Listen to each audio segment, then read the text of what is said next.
함께 나누실 말씀 고린도전서 5장 1절부터 13절까지 말씀입니다. 한 절씩 교독하고 마지막 절 함께 읽습니다. 심지어 여러분 가운데 음행이 있다는 소문이 들립니다. 심지어 누가 자기 아버지의 아내와 동거하는 사람까지 있다고 하니 이러한 음행은 이방 사람들에게도 없는 일입니다. 그런데도 여러분이 자만합니까? 오히려 여러분은 슬퍼하고 마음 아파하며 그런 짓을 행한 사람을 내쫓아야 하지 않겠습니까? 내가 비록 몸으로는 떠나 있으나 영으로는 여러분과 함께 있어 내가 마치 여러분과 함께 있는 것 같이 그런 짓을 행하는 사람을 이미 심판했습니다. 여러분이 우리 주 예수의 이름으로 모일 때 내 영이 우리 주 예수의 능력과 더불어 여러분과 함께 있으니 그런 사람을 사탄에게 넘겨주십시오. 이는 그 육신은 멸망하더라도 그 영은 주의 날에 구원을 얻게 하기 위함입니다. 여러분이 자랑하는 것은 옳지 않습니다. 여러분은 적은 누룩이 온 덩어리를 부풀게 하는 것을 알지 못합니까? 여러분은 새 반죽덩이가 되기 위해 묵은 누룩을 제거해 버리십시오. 우리의 유월절 양이신 그리스도께서 희생되심으로 우리가 누룩 없는 반죽이 됐기 때문입니다. 그러므로 묵은 누룩 곧 악하고 해로운 누룩이 든 빵으로 절기를 지키지 말고 오직 순결함과 진실함 곧 누룩 없는 빵으로 지킵시다. 나는 내 편지에 여러분에게 음행하는 사람들과 어울리지 말라고 썼습니다. 이 말은 이 세상에 음행하는 사람들이나 탐욕을 부리는 사람들, 약탈하는 사람들이나 우상 숭배하는 사람들과 전혀 어울리지 말라는 뜻이 아닙니다. 만일 그렇게 하려면 여러분은 이 세상 밖으로 나가야 할 것입니다. 지금 내가 여러분에게 어울리지 말라고 쓴 것은 만일 형제라 불리는 어떤 사람이 음행하는 사람이거나 탐욕을 부리는 사람이거나 우상 숭배하는 사람이거나 중상무력하는 사람이거나 술꾼이거나 약탈하는 사람이면 그런 사람과는 함께 먹지도 말라는 것입니다. 교회 밖에 있는 사람들을 판단하는 것이 나와 무슨 상관이 있겠습니까? 여러분이 판단해야 할 사람은 교회 안에 있는 사람들이 아닙니까? 함께 있습니다. 밖에 있는 사람들은 하나님께서 판단하실 것입니다. 그 악한 사람을 여러분 가운데서 내쫓으십시오. 아멘. 오늘도 우리와 함께 하시며 말씀하시는 하나님을 찬양합니다. 오직 주님의 은혜 가운데만 머무는 모두가 되시기를 축복합니다. 고린도전서를 저희가 계속 묵상하면서 고린도전서 4장까지 고린도 교회의 분열의 문제에 대해서 바울이 지적을 했습니다. 그러면서 이제 5장에서는 교회의 분열의 문제를 넘어서 음행, 즉 성적인 문제에 대해서 지적을 하고 있습니다. 특별히 성적 문제 중 심각하게 경고하는 것은 아버지의 아내와 동침하는, 그래서 이런 일들은 이방 사람들도 하지 않는, 잘하지 않는 이런 성적인 범죄다라고까지 말하면서 이런 일을 하고 있는 고린도 교회 안에 사람들, 성도들에 대한 소식을 듣고 바울이 경고를 합니다. 교회가 거룩해야 함에도 불구하고 교회가 또 그리스도인들이 은밀하게 더 심각한 죄를 짓기도 하는 것을 봅니다. 드러난 죄보다도 감춰진 죄가 더 심각하기도 하고, 어떻게 하면 죄를 안 지을까 고민하기보다 안 들키고 한편으론 더 거룩한 척하며 고상한 척하며 이 지은 죄를 안 들킬까에 더 고민을 하는 그런 것이 어찌 보면 우리의 민낯은 아닐까 생각합니다. 심각한 성적 문제가 있는 고린도 교회를 향해서 바울이 일침을 가합니다. 2절 말씀입니다. 그런데도 여러분이 자만합니까? 오히려 여러분은 슬퍼하고 마음 아파하며 그런 짓을 행한 사람을 내쫓아야 하지 않겠습니까? 여러분이 이렇게 자신의 아버지의 아내와 동거하는, 이런 동침하는 이런 심각한 성적인 죄를 범하는 이방 사람들에게도 없는 그와 같은 일들을 하는 그런 여러분이 그런 가운데에도 자만합니까? 이렇게 강력하게 도전하며 질문합니다. 자만합니까? 라는 말은 여러분이 이런 가운데 이런 일들로 부끄러워해야 하는데 아무렇지도 않은 듯 있습니까? 라는 말이죠. 부끄러운 것을 수치로 여기지 않는 것이 진짜 부끄러운 것입니다. 죄를 범하는 것, 또 심각한 죄를 범하는 건 너무나 부끄러운 일이죠. 하지만 이 부끄러움을 내가 잘못했습니다. 부끄러운 마음으로 고개를 숙일 줄 안다면 그 사람은 그래도 소망이 있는 사람입니다. 더 부끄럽고 더 수치스러운 사람은 부끄러운 죄를 범했음에도 부끄러워하지 않는 사람이에요. 예레미야서에서는 그와 같은 사람을 향해서 창녀의 낯을 가졌다라고 성경은 말합니다. 얼굴을 붉힐 줄 모르는 사람. 그리고 이런 심각한 죄를 범하고 있으면서 자만하고 있는, 여전히 자신들을 자랑하고 있는, 여전히 괜찮다라고 말하고 아무 문제가 없는 것처럼 하고 있는 이런 고린도 교회를 향한 바울의 강력한 경고입니다. 이런 성적으로 큰 문제가 있는 사람은 내쫓아야 한다라고 바울이 강하게 도전합니다. 교회의 거룩한 치리에 대해서 강하게 도전하고 있는 것이에요. 병에 걸리는 것도 심각하지만 그 병을 치유할 의지와 노력이 없는 것은 더욱 심각합니다. 부끄러워도 고통이 있어도 그 병을 해결해야 되는 것이죠. 너무나 수치스러운 일이고 그것을 드러내는 것이 부끄러운 일이지만 그래도 그것을 드러내고 이 심각한 죄 문제를 회개하고 또 그와 같은 죄를 범하는 사람은 공동체 안에서 끊어내는 일이 있더라도 이와 같은 교회 안에 거룩함 기준에 따른 치리가 있어야 된다라고 말하는 것이죠. 바울은 비록 고린도 교회와 함께하지는 않지만 영적 지체로서 자신은 함께하고 있고 또 교회 공동체의 지체로서 자신은 이러한 성적인 심각한 문제를 일으키는 사람을 이미 심판했다라고 말을 합니다. 3절 말씀에 그렇게 말하고 있습니다.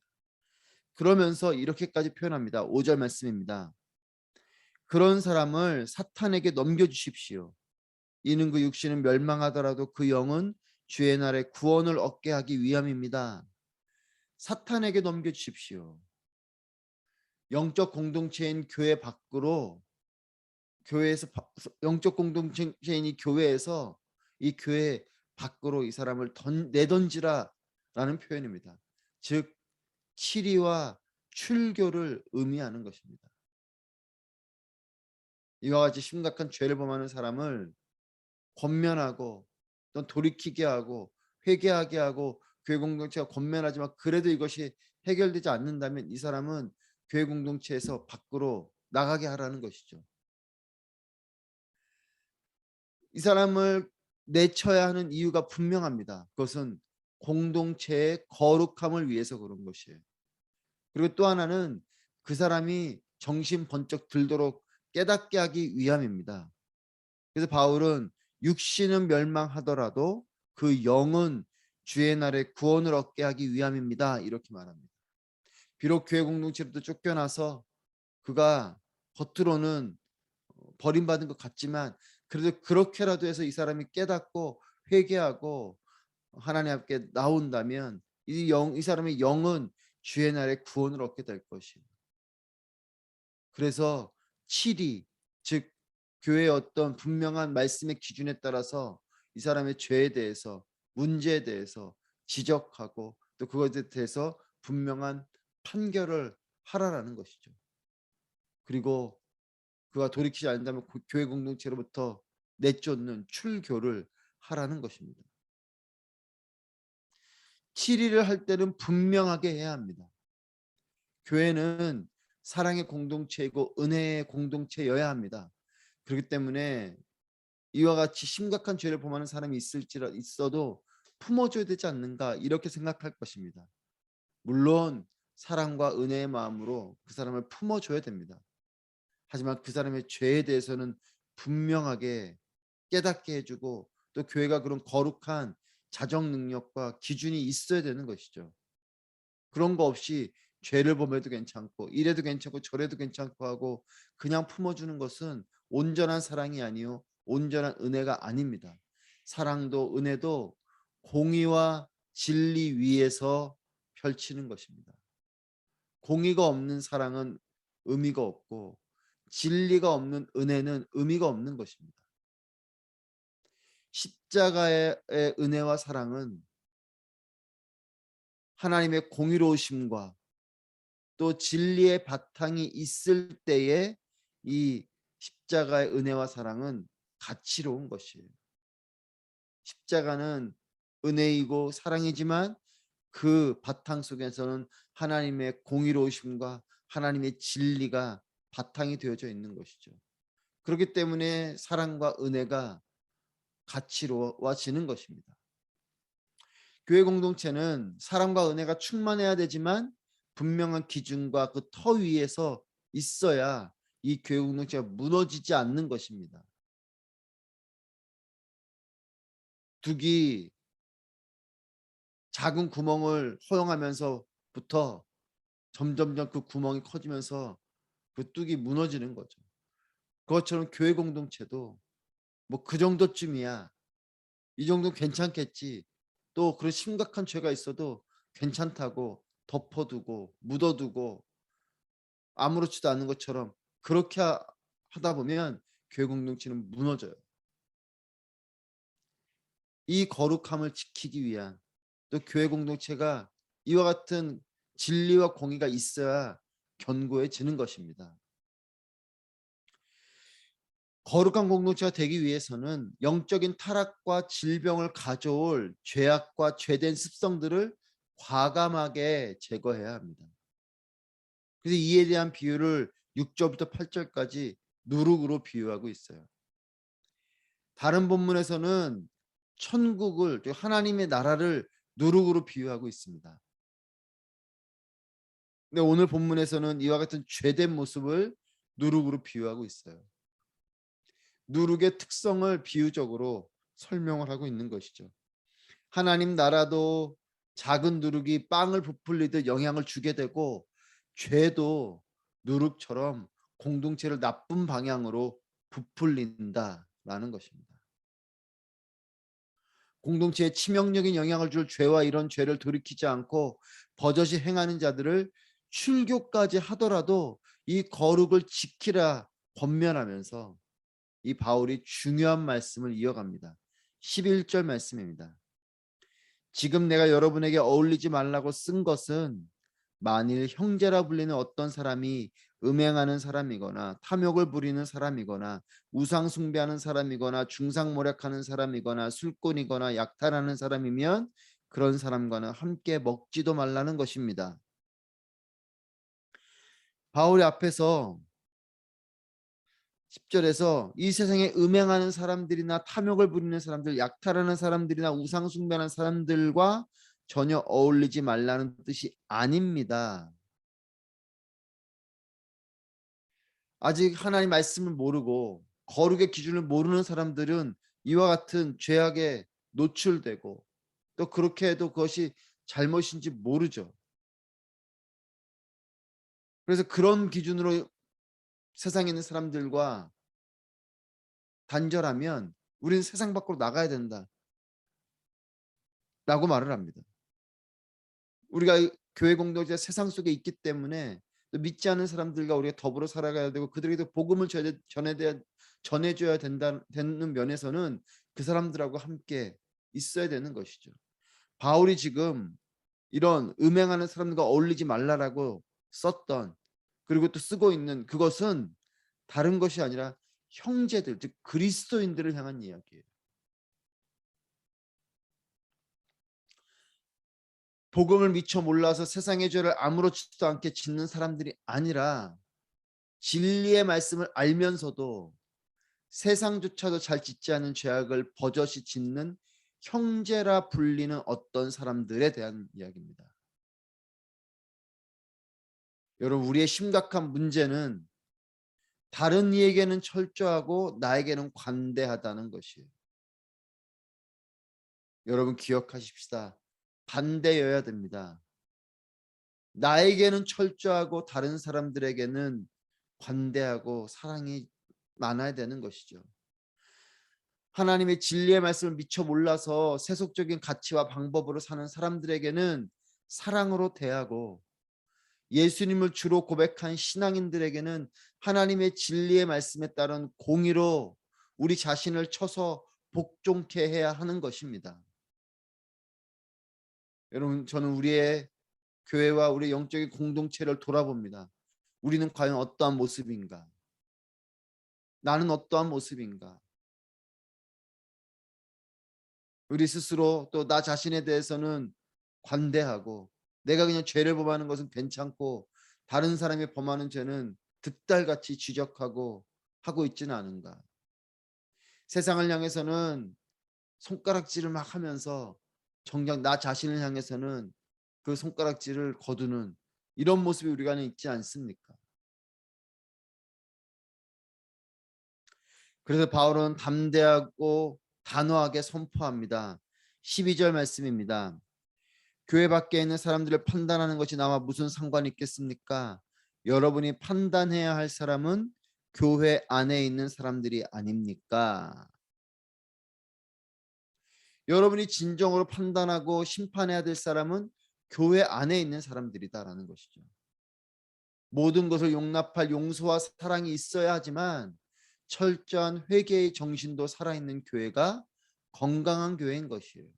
좋은 게 좋은 식으로 대하고 넘어가면 아량 있고 좋은 교회 같지만 사실 그런 교회는 영적인 질병을 키우는지도 모릅니다.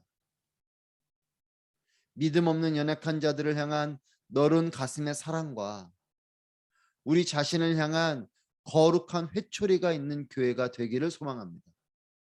기준 없는 사랑이 자녀를 망치는 것처럼 진리 없는 사랑이 교회 공동체와 그리스도인들을 망치게 되는 것이죠. 시간이 갈수록 저 자신을 보면서 자꾸만 지적하고 정죄가 많아지는 것 같습니다. 세상 돌아가는 일들을 보면서 정죄하고 손가락질하고 운전하면서 정죄하고 손가락질하는, 하지만 사실 그 손가락 끝을, 그 혀 끝을 나를 향해야 함을 깊이 깨닫습니다. 남을 향해서는 그렇게 손가락질하지만 과연 나 자신을 향해서는 얼마나 손가락질을 하는지, 남을 향해서는 비난하고 그렇게 비판하고 정죄하지만 정작 나를 향해서는 그와 같은 날카로운 단호한 혀가 있는지 돌아봅니다. 몸의 환부를 드러내는 일이 참으로 고통스럽죠. 우리가 질병이 있을 때에 그 환부를 드러내고 하는 일은 참으로 고통스러운 일입니다. 그와 같이 자신의 죄를 드러내는 일은 괴롭고 수치스러운 일입니다. 하지만 그 거룩한 몸부림과 피눈물 나는 회개가 나를 지키고 공동체를 지키는 것이에요. 건강한 자아가 되게 하는 것이죠. 질병이 있고 아픔이 있지만 그것을 드러내고 또 수술대에 올라서 고통스러운 수술을 받더라도 그것이 나에게 고통이지만 그것이 내 건강을 지키는 것처럼, 죄를 드러내는 일, 회개하는 일 너무나 부끄러운 일이고 고통스러운 일이지만 그것을 할 때에 그 회개함이 나를 지키고 또 교회 공동체를 지키게 되는 것이에요. 교회가 세상의 소망이 되어야 하는데 세상이 교회를 걱정하는 시대가 되었습니다. 이것을 핍박이라고 여기기 이전에 우리 자신을 깊이 돌아보며 거룩한 양심으로 우리를 비춰보기를 소망합니다.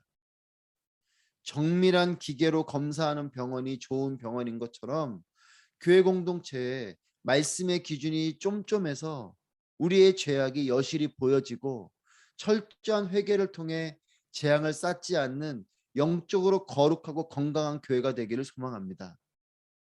세상을 향해서는 관대한 사랑을 펼치고 우리 자신을 향해서는 거룩한 진리를 품은 모든 교회와 또 모든 그리스도인들이 되기를 소망합니다. 깨끗한 거울이어야지 분명하게 보입니다. 우리 자신을 날마다 거룩함으로 닦아내고, 그래서 우리 자신을 통해 또 교회 공동체를 통해 예수님이 분명히 보여지고 주님의 사랑이 드러나는 그런 세상의 소망이 되는 우리 아부다비 온누리 교회와 또 이 땅의 교회와 모든 그리스도인들이 되기를, 또한 저와 여러분이 되기를 주님의 이름으로 축복합니다. 기도하겠습니다.